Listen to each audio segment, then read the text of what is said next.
안녕하세요. 역사의 소용돌이 속에서 신앙의 의미를 탐색하는 시간입니다. 오늘 우리는 정치와 종교가 만나는 아주 민감하고도 중요한 지점에서 벌어진 한 사건을 통해 오늘날 신앙인으로서 우리가 서 있는 자리는 어디이며 무엇을 향해 나아가야 하는지에 대한 깊은 성찰의 시간을 갖고자 합니다. 오늘 이야기는 단순히 먼 나라의 이야기가 아니라 우리 모두의 신앙과 삶의 깊은 질문을 던지는 거울이 될 것입니다. 이 깊은 성찰의 여정을 시작하기에 앞서 만약 오늘 이 이야기가 여러분의 마음에 울림을 준다면 구독과 좋아요를 통해 더 많은 분들이 이 귀한 나눔에 함께할 수 있도록 마음을 모아주시길 부탁드립니다. 여러분의 작은 움직임이 진리의 말씀을 전파하는 데 큰 힘이 됩니다. 이 채널을 통해 나누는 모든 이야기 위에 하나님의 크신 은혜가 함께하기를 기도합니다. 이야기는 미국에서 가장 크고 영향력 있는 기독교 대학 중 하나인 리버티 대학교와 그 총장 제리 파월 주니어로부터 시작됩니다. 어느 날 그는 한 정치인을 가리켜 복음주의 기독교인들을 위한 꿈의 대통령이라고 공개적으로 칭송했습니다. 이 발언은 엄청난 파장을 불러일으켰습니다. 한번 상상해 보십시오. 한국의 매우 존경받는 대형교회 목사님이나 신학대학 총장이 특정 대통령 후보를 지지하며 이 사람이 바로 한국 기독교인들을 위해 하나님이 보내신 지도자라고 선언한다면 어떻겠습니까? 아마 우리 사회와 교회 안에서도 엄청난 논쟁이 벌어질 것입니다. 리버티 대학의 많은 학생들과 졸업생들 역시 바로 그런 충격과 우려에 휩싸였습니다.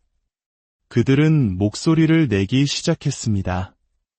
우리 대학은 특정 정치인을 향한 사랑이 아니라 예수님을 향한 사랑으로 더 알려져야 합니다. 이 외침은 단순한 정치적 반대가 아니었습니다. 그것은 신앙의 본질을 지키려는 간절한 외침이었습니다. 기독교 지도자들의 역할은 무엇일까요? 그들이 공개적으로 발언할 때 그것은 단순히 개인의 의견에 머무르지 않습니다. 그들의 말 한마디는 그들이 이끄는 공동체 전체의 목소리로 비춰질 수 있기 때문입니다. 예수님을 사랑하는 많은 이들은 교회의 지도자들이 비기독교적인 정책이나 삶의 방식에 대해 침묵하거나 심지어 옹호하는 모습에 깊은 우려를 표하기 시작했습니다. 예수님께서는 마태복음 25장에서 너희가 여기 내 형제 중에 지극히 작은 자 하나에게 한 것이 곧 내게 한 것이니라고 말씀하셨습니다. 낯선 이를 환대하는 것이 곧 예수님을 영접하는 것이라는 이 말씀은 우리가 이민자 정책과 같은 사회적 문제들을 어떤 시각으로 바라봐야 하는지 명확하게 보여줍니다. 우리의 신앙은 개인의 구원에만 머무는 것이 아니라 우리가 속한 사회의 가장 연약한 이들을 어떻게 대하는지로 증명되기 때문입니다. 많은 기독교인들이 정치적 선택의 기로에 섰을 때 생명 존중이라는 가치를 최우선으로 생각합니다. 특히 낙태 문제에 있어서는 더욱 그렇습니다. 물론 태아의 생명을 지키는 것은 너무나도 중요하고 거룩한 사명입니다. 우리는 낙태를 줄이고 이 땅에서 완전히 없애기 위해 기도하고 노력해야 합니다. 하지만 문제는 우리가 생명 존중의 의미를 너무 좁게 정의해왔다는 점입니다. 어쩌면 우리는 반낙태 혹은 친출산 구호에만 머물러 있었는지도 모릅니다. 총기 소지와 군사력 강화를 지지하고 사형제도를 옹호하면서 동시에 자신을 생명 존중주의자라고 말할 수 있는 곳은 아마 미국이 거의 유일할 것입니다. 하지만 젊은 세대들은 깨닫기 시작했습니다. 진정한 생명 존중은 낙태 문제에만 국한되지 않는다는 것을 말입니다. 국경을 넘어온 이민자들의 인권을 보호하는 것, 우리 사회에 만연한 총기 폭력을 근절하는 것, 인종차별의 깊은 상처를 치유하는 것, 이 모든 것이 바로 생명 존중의 문제입니다. 어떤 이들은 한 정치인의 등장이 미국 사회와 복음주의를 바꾸어 놓았다고 말합니다. 하지만 더 정확히 말하면 그는 미국 사회와 교회를 바꾼 것이 아니라 그 안에 이미 존재하던 문제들을 수면 위로 드러낸 것입니다. 마치 거울처럼 그의 모습은 미국 복음주의에 감춰져 있던 민낯을 비추었습니다. 그리고 그 거울에 비친 우리의 모습은 우리가 예배한다고 고백하는 예수 그리스도의 모습과는 너무나도 달랐습니다. 이것이 바로 많은 이들이 고통스러워하는 이유입니다. 이러한 깊은 고민 속에서 한 기독교 활동가와 그의 동역자들은 리버티 대학교를 찾아가기로 결심합니다. 그러나 그들의 목적은 시위나 항의가 아니었습니다.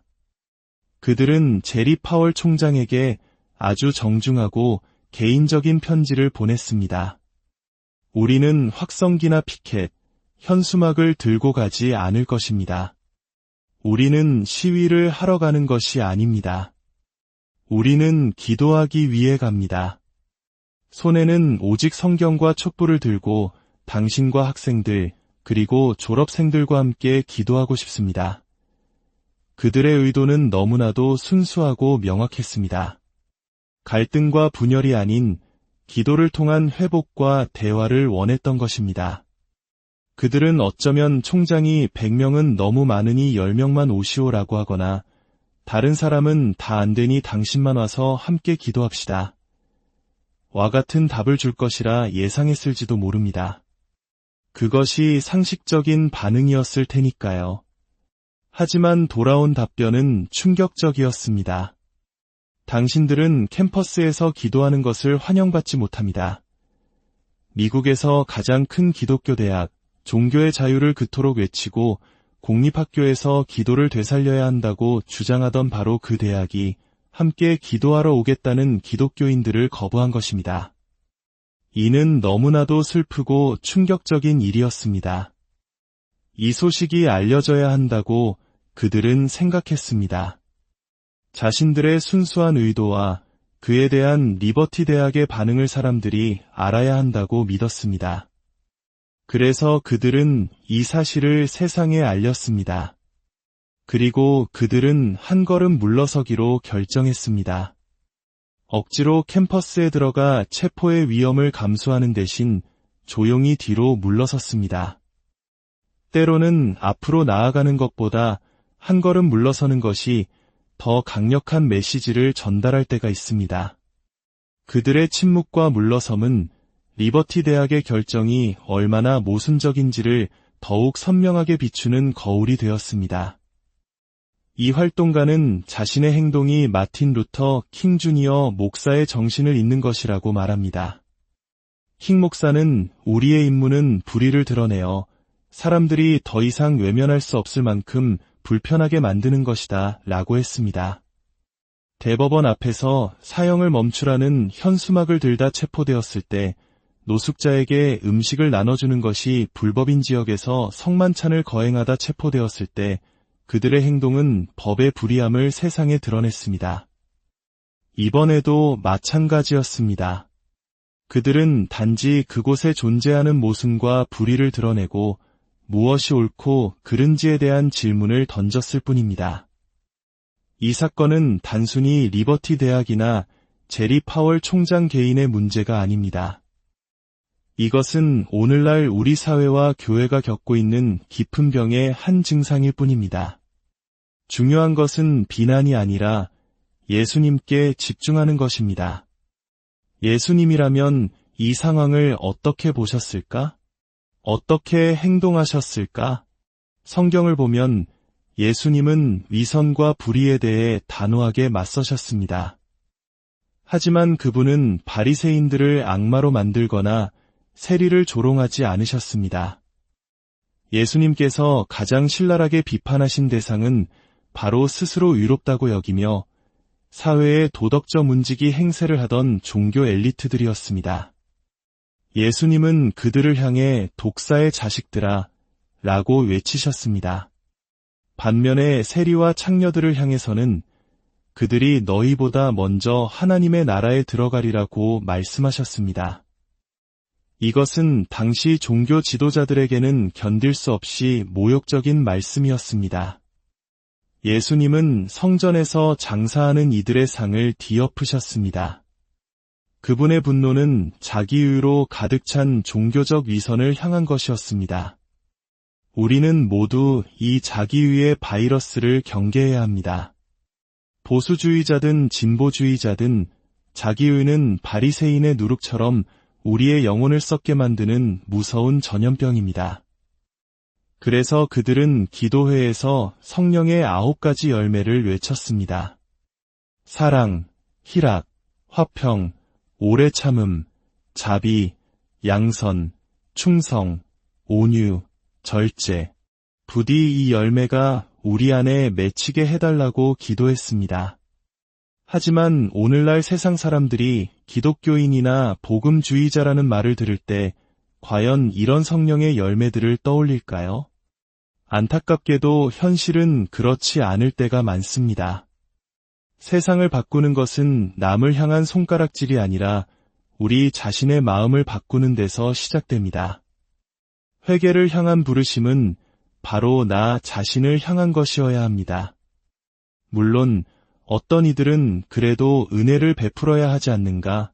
라고 반문할 수 있습니다. 성경 속 다윗 왕을 보십시오.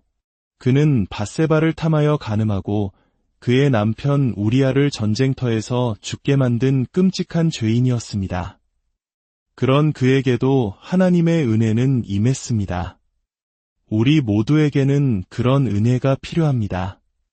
하지만 여기서 우리가 결코 잊지 말아야 할 것이 있습니다. 은혜는 반드시 회개와 함께 가야 한다는 사실입니다. 다윗은 나단 선지자의 책망을 듣고 철저히 회개했습니다. 눈물로 침상을 적시며 하나님 앞에 엎드렸습니다. 지금 기독교의 공적 증언에 있어 가장 중요한 것이 바로 이것입니다. 지도자들이 잘못을 저질렀을 때 우리는 은혜와 용서를 말해야 합니다. 그러나 동시에 회개를 촉구해야 합니다. 회개의 증거가 보이지 않는데도 무조건적인 지지를 보내는 것은 디트리히 보네퍼가 말한 값싼 은혜일 뿐입니다. 그것은 그리스도의 제자가 된다는 것의 진정한 의미를 값싸게 만드는 행위입니다. 은혜와 용서를 향한 우리의 열정이 회개를 향한 부르심을 약화시켜서는 안 됩니다. 교회의 역할은 국가의 시녀가 되거나 주인이 되는 것이 아닙니다. 마틴 루터 킹 목사의 말처럼 교회의 역할은 국가의 양심이 되는 것입니다. 우리는 제국의 군목이 아니라 하나님 나라의 예언자가 되어야 합니다. 오늘 이 이야기는 우리에게 깊은 질문을 남깁니다.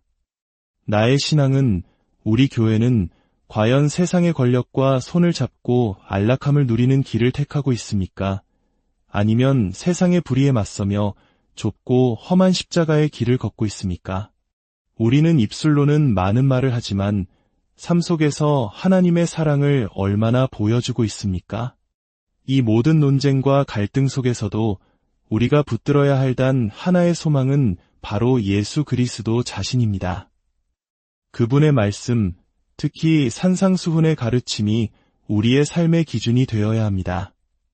부디 성령께서 우리 모두에게 분별의 영을 허락하시어 우리가 정치적 이념이 아니라 성령의 열매로 세상에 알려지게 되기를 소망합니다.